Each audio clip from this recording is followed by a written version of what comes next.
சிற்றம்பலம். தென்னாருடைய சிவனை போற்றி, எந்நாட்டவருக்கும் இறைவா போற்றி. அனைவருக்கும் வணக்கம். நாம இன்னைக்கு செப்டம்பர் மாத பலன்களை பத்தி நம்மளுடைய சேனல்ல பார்க்க போறோம். அதற்கு முன்னாடி நம்மளுடைய சேனலை சப்ஸ்கிரைப் பண்ணிக்கோங்க. விருச்சிக ராசிக்குண்டான செப்டம்பர் மாத பலன்களை பத்தி பார்க்கலாம். விருச்சிகத்தை பொறுத்த வரைக்கும் பாத்துட்டீங்கன்னா, இந்த மாதம் உங்களுடைய ராசி அதிபதி மற்றும் 6ஆம் அதிபதினு சொல்லக்கூடிய செவ்வாய் போய் 11ஆம் வீடுன்னு சொல்லக்கூடிய லாபஸ்தானத்துல இருக்கிறார். அப்ப லாபஸ்தானத்துல இருக்கும் பொழுது அது 13ஆம் தேதி வரைக்கும் தான். அதுக்கப்புறம் அவர் விரயத்துக்கு வந்துருவார். அப்போ ராசி அதிபதி லக்னாதிபதி எந்த இடத்தில் இருக்கின்றாரோ அதை பொறுத்துதான் இந்த மாதம் இருக்கும். அப்ப ராசி அதிபதி அப்படிங்கிறவர் 13ஆம் தேதி வரைக்கும் நல்ல லாபத்தை கொடுக்கக்கூடிய ஒரு அமைப்பு, மூத்த சகோதரர்கள் மூலமாக உதவிகள், பொருளாதார வளர்ச்சி, ஆசைகள் நிறைவேறது, இதெல்லாம் ஏற்படுத்தி கொடுத்து விடுவார். 13ஆம் தேதிக்கு மேல 12ஆம் வீட்டுக்கு வந்துடுவார் விரயத்துக்கு. அப்ப அதற்கப்புறம் கொஞ்சம் அலைச்சல், தேவையில்லாத விரயங்கள், அதே போல தூக்கம் குறையிறது, ஒரு தீர்த்த யாத்திரை போயிட்டு வர்றது, வெளியூர் வெளிநாடு பயணங்கள், இதெல்லாம் ஏற்படுத்தி கொடுத்து விடுவார். அதே போல பாருங்க, குருவை பொறுத்த வரைக்கும் ராசிக்கு 8ல இருக்கிறதுனால கொஞ்சம் கவனமா இருக்கு. பணம், காசு, சொத்து இதெல்லாம் சின்ன இழக்கிறதுக்கு வரும். ஏன்னா உங்களுக்கு அடுத்தது விரயத்துக்கு வர்றதுனால ஏதோ ஒரு விரயத்தை கொடுக்கும் குடும்பத்துல.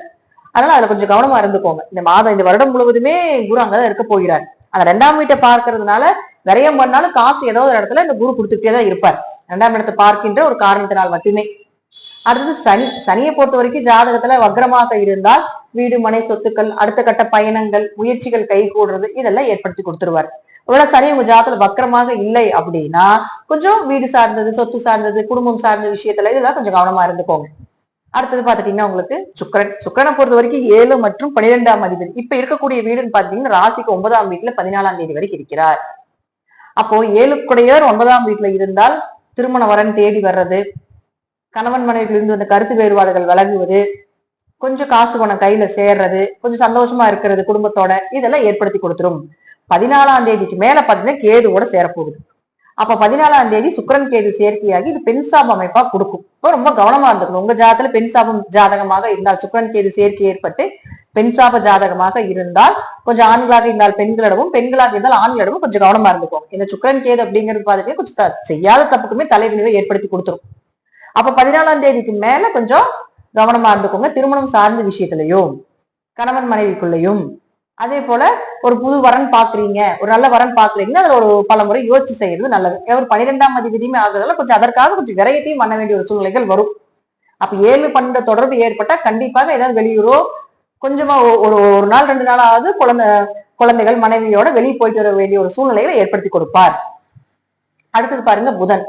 புதன் யார் அப்படின்னு பாத்தீங்கன்னா உங்களுடைய ராசிக்கு 8 மற்றும் 11ஆம் அதிபதி. அவரும் பாத்துட்டீங்கன்னா 15ஆம் தேதி வரைக்கும் உங்களுக்கு கேதுவோட சேர்க்கை பெற்றிருக்கார் 10ஆம் வீட்டுல.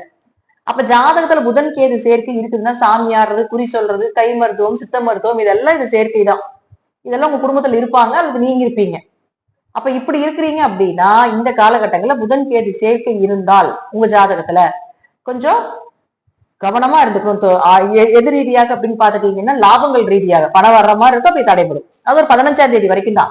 15ஆம் தேதிக்கு மேல புதன் அப்படின்னு சொல்லக்கூடியவர் அவங்களுடைய 11ஆம் வீட்டுக்கு வந்து ஆட்சி உச்ச பலம் பெறுகிறார். மிகப்பெரிய யோகம்.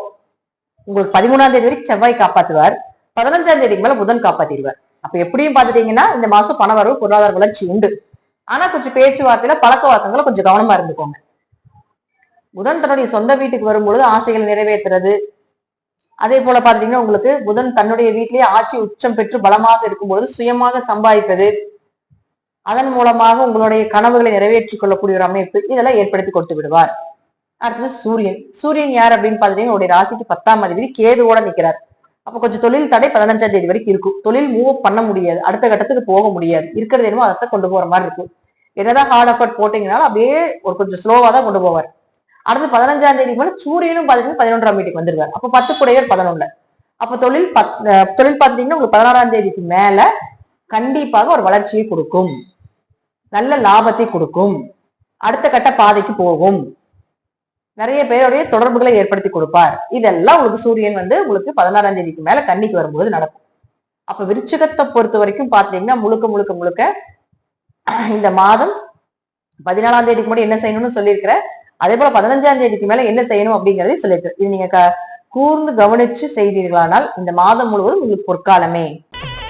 ஸ்ரீ குபேரன் டிவியை பார்த்தமைக்கு நன்றிகள். மேலும் இது போன்ற தகவல்களை தெரிந்து கொள்ள ஸ்ரீ குபேரன் டிவியை சப்ஸ்கிரைப் செய்யுங்கள். மறக்காமல் பெல் ஐக்கானை கிளிக் செய்யுங்கள்.